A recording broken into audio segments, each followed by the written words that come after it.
I'm recording this church leader tool in August 2016 in the United States. And it seems to me that this is a particularly difficult time in our nation in regards to race relations. And as church leaders, I think we have a responsibility to think, pray, preach, and lead in this particular area. It's one of those sad facts of the church in the United States that the statement that Martin Luther King Jr. made in 1960 is no less true today, that our churches are very monoracial, and yet that often does not reflect the communities that we live in. So I wanted to share a little bit on this topic from an excellent book that I would absolutely recommend, One Body, One Spirit. And what I really like and recommend about this book is that it's based on a Lilly Foundation grant,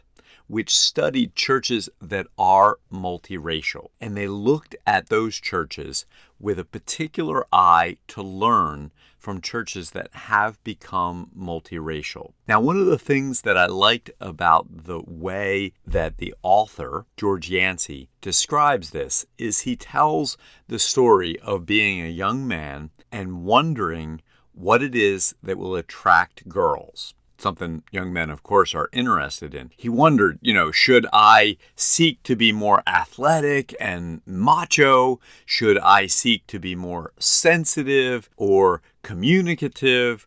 And he's trying to unlock the secret for dating, but discovers, as most of us do, that the most important thing is to just be yourself. And he suggests that for congregations, while also, however, paying attention to some basic principles that multiracial churches have found. And so I'm just going to share those principles from this book. And if they inspire you, again, I would highly recommend getting the book and digging deeper. So the first of those principles is inclusive worship. Worship that represents not only one race. Having worship which appeals to the broader community that you live in.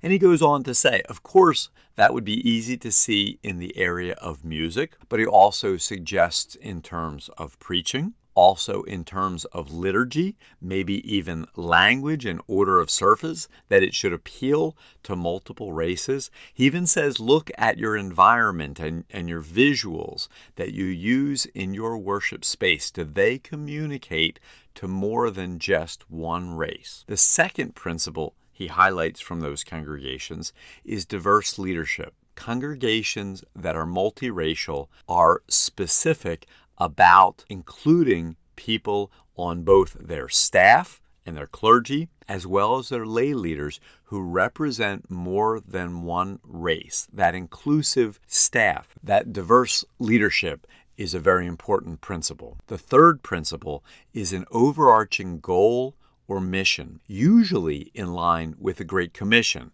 to reach out and connect with the community. By that, they found that these congregations did not have as their primary goal to become multiracial. Instead, their primary goal was to help people grow in faith, to make disciples, and that included the varied racial variety that was around them. Kind of going along with that then, those congregations also did have an intentionality as well as that overarching goal. And that intentionality was to be multiracial, to reflect the communities that they lived in.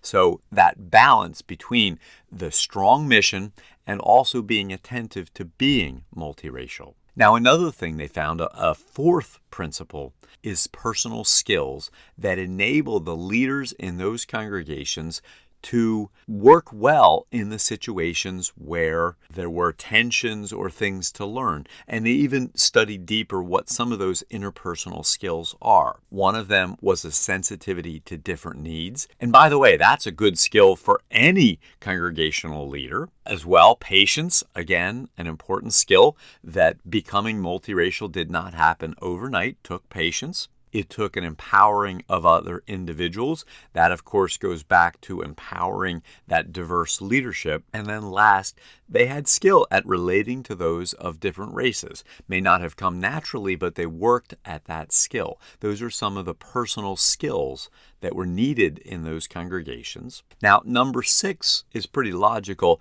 location. Of course, it makes sense that a congregation located in a community which is predominantly one race will have more difficulty in being multiracial. But at least as much as is possible in the location, hopefully a congregation will reflect the diversity that's there. And then the last one was adaptability. And again, important for any congregation to be flexible, to be adaptable, to learn and grow as the congregation includes variety in the race of that congregation. Well, I hope that this quick summary has been helpful. Again, I would recommend the book if you want to get deeper into this. I think this is something that congregations struggle with but can accomplish, and that is especially needed in our day and age, that we reflect the great variety that is around us. And then, as always, if you found this to be a helpful church leader tool, please share it with others to grow their leadership. God bless.